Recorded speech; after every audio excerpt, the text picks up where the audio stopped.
Good morning! Kagabi, late na ako nakauwi. Kaya, gusto ko pa sanang dagdagan yung video ko. Kaya lang super duper antok na talaga ako. Tapos, diba, mag-edit pa. And then, ang tagal pa mag-save. May pasok pa ako today. Kaya, sabi ko, cut ko na lang muna yung video.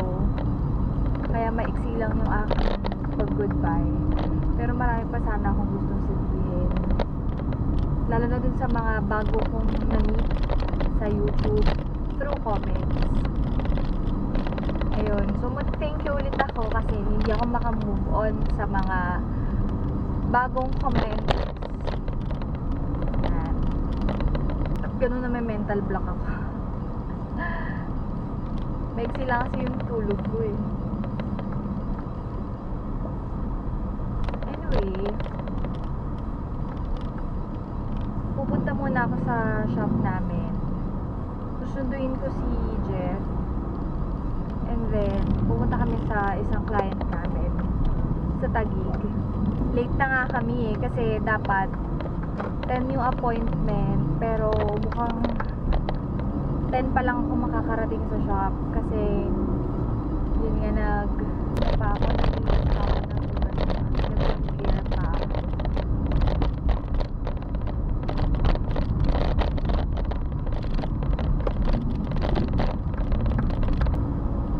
ayun, familiar din pala sila Michelle and Jemay ng Michelle Family Diary sa vlog ko. Kasi nung nag-comment ako dun sa isang video nila, na-mention nga nila na parang taga San Pedro daw ako. Tama naman. Taga San Pedro nga ako. Parehas tayo. Kasi alam ko taga San Pedro din kayo eh. Ayun. Sana one of these days magkasalubong tayo or what. Either sa Alabang or dito sa Pasita. Diba? Ang cool siguro nun. Ang cool siguro makamit ng ganun no, ng fellow YouTuber. Tapos kasi pares makaka-relate kasi kayo sa isa't isa yung ginagawa nyo. Parang may makakausap ka kung ano yung mga ginagawa nila, makapag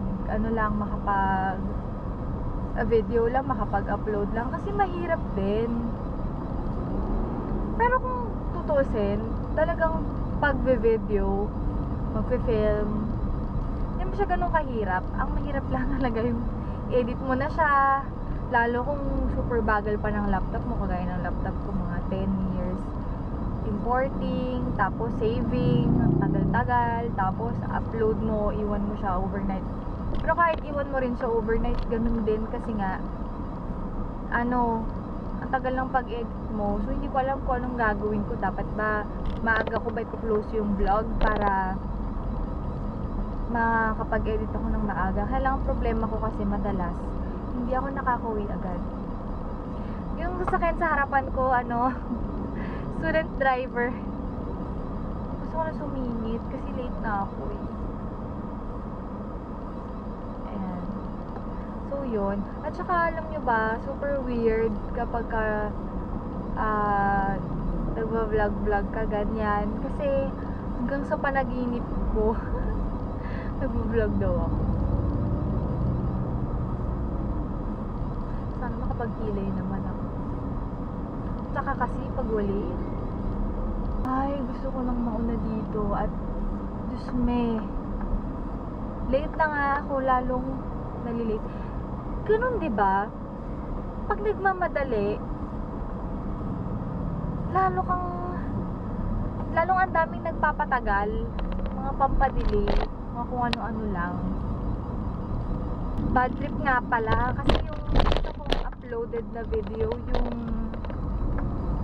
igiling mo pa, ayun, nagkaroon ng claim, copyright daw yung song doon ni Ariana Grande. Nag-apela ako kasi hindi ko naman siya ginamit sa video. Kung hindi, Galing siya sa radyo ng sasakyan. Diba? Kasalanan ko ba kung yun yung tugtog dito sa radyo? Yun ang tugtog ng FM. Sabi ko i-review ulit nila kasi diba? I have no control of whatever's playing on the radio. Sabi ko. Yun. Sana mag-ano siya. Matanggal nila yung claim para ma-view ulit yung video sa ibang countries kasi alam ko naka-block na siya sa Germany pero alam ko namang wala pa naman akong subscriber sa Germany pero kasi baka lang diba may maligaw ulit, may magkamaling ma-click na naman yung vlog ko, diba? Tsaka yung sa kapatid ko kasi hindi niya ma-play sa tab niya kaya ako nalaman yun. So parang hindi rin siya pwedeng ma-play sa mga ibang devices. Ayun, nakakainis. Sabi ko pa, ano to? Anong song? Anong song yung inaano nila? Tapos nakalagay doon, Ariana Grande, Baby I ba yun? Sabi ko, ano yun? Tapos, nung plinay ko nga yung part ng video na merong claim, yung pala yun, yung nandito kami sa sasakyan. Kasi sabi ko, hindi naman ako nagpapatugtog ng mga ganun. Hindi ko nga alam yung mga kanta nun eh. Hindi ko alam yung title. Hindi ako familiar kasi hindi na rin ako updated sa mga songs niya yun. Iba na talaga pagka nalilipasan na ng panahon. Ayun, kaya Chusera, radyo lang. Na-realize ko rin na oo nga pala wala na rin ako alam ng mga songs ngayon unlike before kasi di ba dati may mix tapos nung high school kami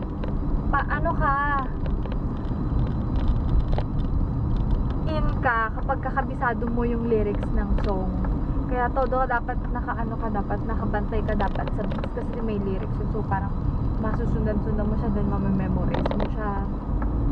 Tapos super updated sa bagong songs, ganyan. Pero before mix, yung songbook? Yun. Bibili rin ako dati ng songbook kasi pili kong magkabisa-kabisa ng lyrics noon. Pero ngayon, wala na. Minsan nga feeling ko mali pa lyrics ko eh. Si Ariana Grande, kailan ko ba nakilala yun? Parang bago ko lang pinakilala yun. Hindi ko lang nakilala talaga. Saka sino pa ba? Mga bago ko yung mga kasabayan niya. Hindi ko rin kilala. Pero si Taylor Swift, kilala ko yun. Kasi college yata ako nun. College ako nun. Parang bago lang din siya na parang na-introduce siya sa music industry. Yun, hindi nakalala ko pa siya. Pero yung mga bagong artists na after graduation ko na hindi ko nakilala.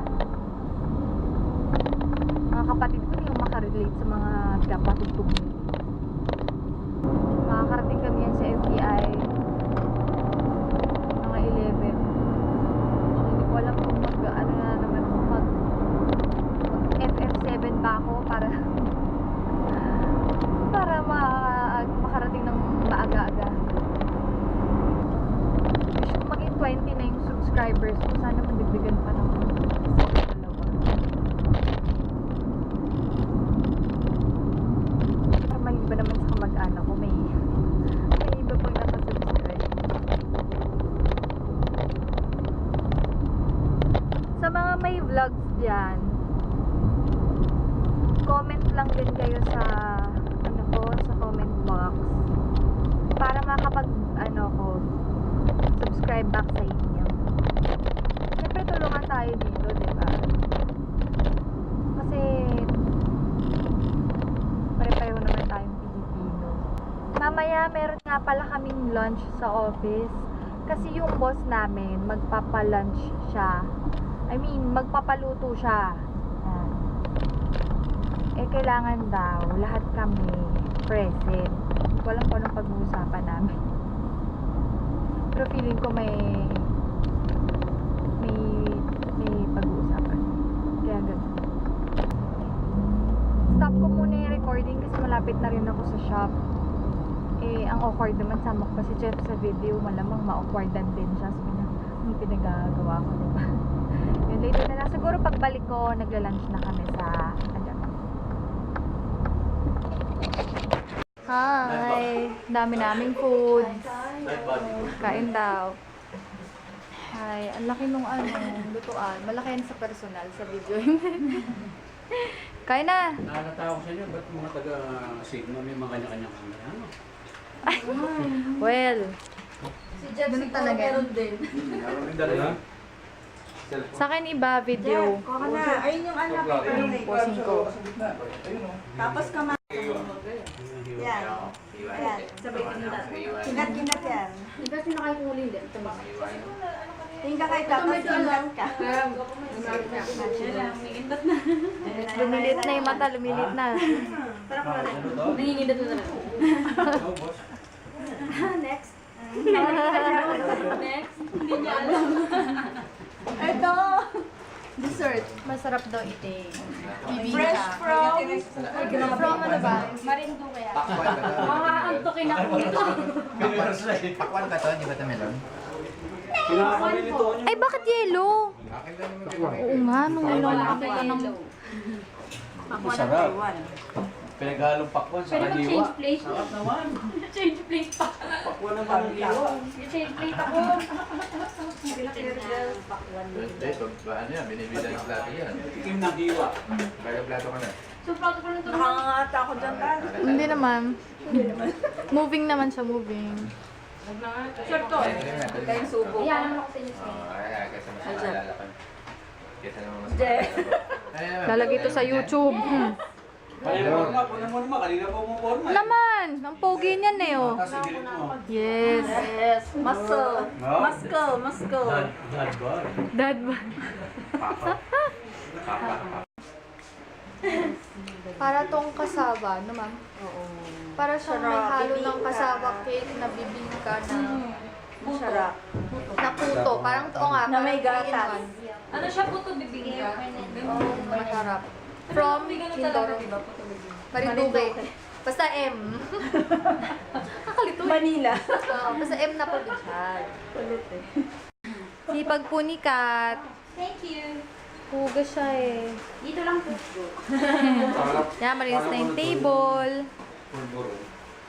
Dito pa rin yung target ko tong malaking yung malaking buto para sa aming nangaalaga ulit. Naku, dalawang magkasunod na araw na. Eh, pwede mo kunin yung ano.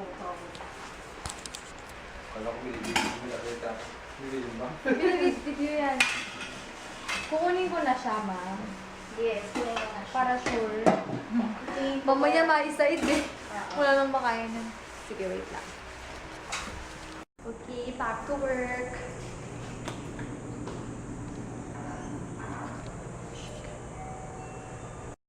Balik ulit kami sa Taguig. Kumain lang kami dito sa Hi, dito na kami. Wait lang. Balik na ulit kami sa Alabang. Kunin ko lang yung mga buto na tinago ko para sa dog. Ang hirap mag-drive pag inaantok. Ba't kaya tayo naantok? Feeling ko may sa pagkain. May nakakaantok lang sa pagkain. Tapos, ang lamig dito sa sasakyan. Tapos, yung pagdire-diretso sa SLEX. Parang parang kang tawag doon ni Hele. Ay, grabe. Ang hirap na papapikit na nga ako. Nervous yung sakay. Papikit na ako, grabe. Unti na lang. Buti nga, traffic na ulit kasi kanina dire-diretso. Sobrang nakakaantok. Yan. Ano daw to? 37 years? Yan. At ano ba to, sir? Bago pa bago pa lumabas yung mga... Digital? ah, Ito, 2077. yan. Kasi ngayon ko lang na-encounter yung brand na yan. Wala na Yeah. yung brand na yun. Sony Wala na siya. na. Ah, Sony na. Talaga? Naging Konica Minolta yan, tapos naging Sony. Stick, di ba? Ganda. Ito naman, Sir Lumix. Ha? Mga Panasonic yan. ilang taon na to? Bago lang. Ah, last year lang. So, ito yung past Oo, yan yung present. present. Magkamukha sila, oh. Oo. Kaloko-like, pero magkaiba sila digital. Digital yung isa. Sige. Yung mga addict dyan sa mga camera, makaka-relate dito. Yung tutuwa ng mga pag nakita yun. Check natin ginagawa nila. Ha! Uli kayo! Hi! Mag-hi na kayo dahil manonood kayo para malagay kayo doon. Kaway na! Oh, wali pa si Raymart. Hi! Si Raymart yun. So, ito ha. So, magsusubscribe daw sila sa akin. Tatandaan ko yan. Ilan yan? Why, sir? 4, 5. Nakuhanan ko yun. Sabi mo, una na kayo, nakuhanan. Nakuhanan, sir. Inom ba kayo? Sa mga balak nyo. Mag-iinom daw sila. Sinong andito bukas? Wala. Si Rodan wala? Oh no, traffic, pauwi. Gagabihin na naman ako nito.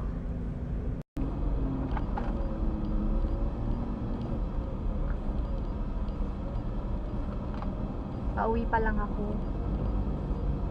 Pero medyo maaga ako makakauwi. Kahit na sinabi ko na late na ako makakauwi. Kasi hindi ako nasabing late ako makakauwi dahil nagdidilim na naman. Pero kung kumpara ko siya sa ibang pagkakataon, maaga ako makakauwi ngayon.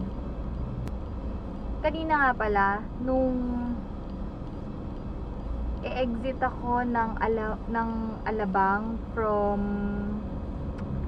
Bikutan, hindi ko kasi napansin yung ano doon, yung lane. Kasi ang pagkakalam ko, kasi pag galing kang north, tapos nag-exit ka ng Alabang, dalawa kasi yun. Dalawang toll, pero para siyang yung isa nandito, yung isa nandito. Basta ganon.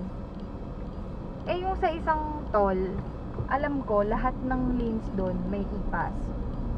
Eh, doon ako sa kabilang toll. Ngayon, nung palapit na ako, doon sa dapat nalilinyahan ko, medyo mahaba. Nauna na yung kabilang lane. So, ang ginawa ko, lumipat ako ng lane, tapos hindi ko napansin, cash pala yun. Kaya pala, nung paglapit ko dun, nagtaka ako na hindi na sense yung ipas ko. So, ang ginawa ko, ilabas ko pa yung ipas, ganun ko sa taas. Tapos yun, sabi sa akin, cash lane nga daw. So, ipas ako, ganyan. Sabi ko, so ano gagawin ko? Tatabi na ba ako? Kasi usually naman ganoon yung ginagawa, tatabi. Tapos sabi, saan ba kayo galing? Sabi ko, Bikutan po. Tapos nag-mention siya ng amount. Nagtataka ko kasi dapat yun, hindi ka dapat padadaanin kasi balikan ng lane eh. So, ang nangyari, nainip na kasi may sasakyan dun sa likod. Nainip na yata. Nung matras, tapos habang nag-iisip yung babae dun sa hall, kung ano gagawin niya, kasi umalis pa siya eh. Parang kumonsulta pa ata siya kasi parang na-realize niya na mali yung sinasabi niya sa akin. Ayun, kaya nung nainip na yung van, matras siya. Matras na lang din ako. Tapos sabi ko dun sa babae.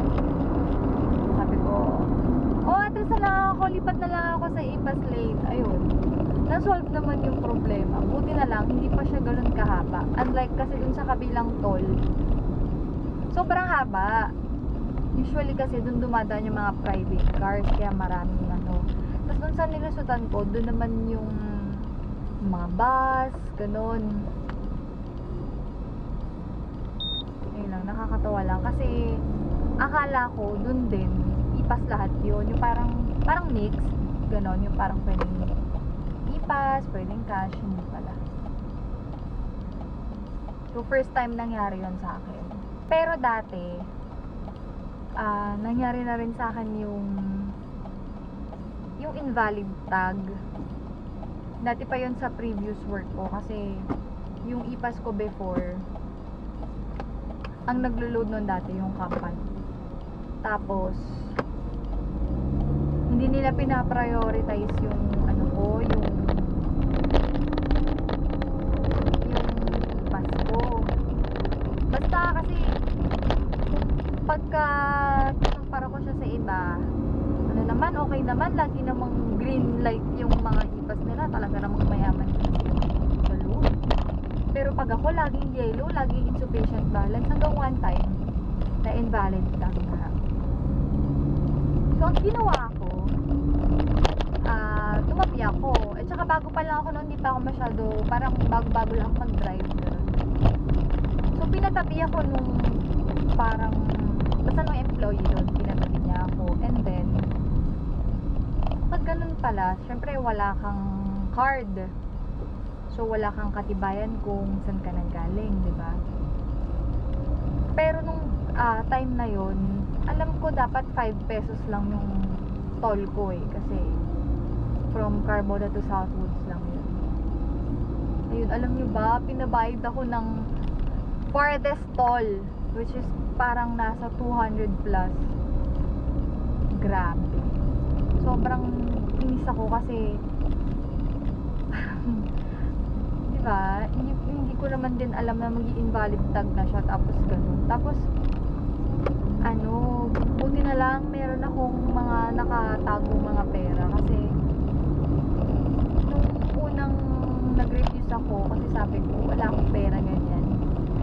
Sabi ba naman sa akin, ma'am, kahit yung cellphone nyo na lang po. Parang what? Parang yung cellphone, parang iwan ko lang daw muna, ganun. Parang, what? Ano kayo? Sana nakikita pa yung mukha ko kasi ano na, dumidilim na. Hindi pa ako nakapag-check ng ano ko, ng YouTube ko ulit. Ayun, sana may mga nag-comment. Ayun, since earlier than usual ang uwi ko, I'm looking forward na makatulog ako ng maaga. Dahil mula nang nag-vlog ako, lagi na akong late nakakatulog. Dahil lang sa pag-edit, tsaka sa pag-upload. Kasi mababaw lagi yung tulog ko eh. Kasi parang yung mind mo, hindi siya relaxed. Kasi alam niyang meron kang, parang, ako ganun kasi ako eh, yung parang alam ng utak ko na yung meron akong laptop na naka-on ng overnight, eh hindi naman kasi ako sanay ng ganun kasi napapraning ako sa ganun. Feeling ko baka mag-overheat siya, tapos baka mag-cause pa ng sunog, ganun. Kaya parang tingin ko mababaw yung tulog ko. Bukas nga pala mag-ano kami, magbabay kami. Dapat magbabay kami sa Nuvali. In-invite ako ni Al. Kasama yung mga ano niya, mga office mates niya. Kaya lang kasi wala pa akong helmet. Ang gusto ko kasi na helmet, ano ba, hindi ko kasi alam yung mga tawag sa mga styles eh, pero yung parang pang skateboarding na helmet, ganun yung gusto ko. And then gusto ko sana pink din kasi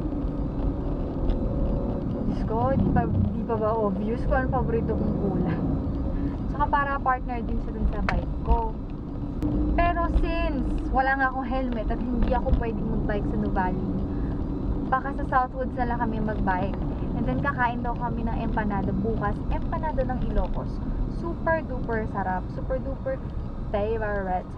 Pero hindi lahat okay sa akin. Kasi sa mall, sa festival, meron dong mga Ilocos, meron dong mga empanada from Ilocos na yun nga, mabibili sa festival. Lalo pag may mga event sila, yung may mga food sa gitna. Hindi ko bet. Kasi one time may nakain kami doon, parang ang daming taba. Tapos, basta, hindi siya ganun kalasa. Pero may binibilhan kami dito sa San Pedro, sa may Crisantemum. Super duper sarap. Super duper malasa. Ewan ko, na-addict ako. May times talaga na hinahanap ko siya. Sobrang sarap na talaga. Bukas malalaman nyo kung saan ko siya nabibili. Anyway, hindi ako sure kung nakikita pa ba yung face ko ngayon. Pero, mag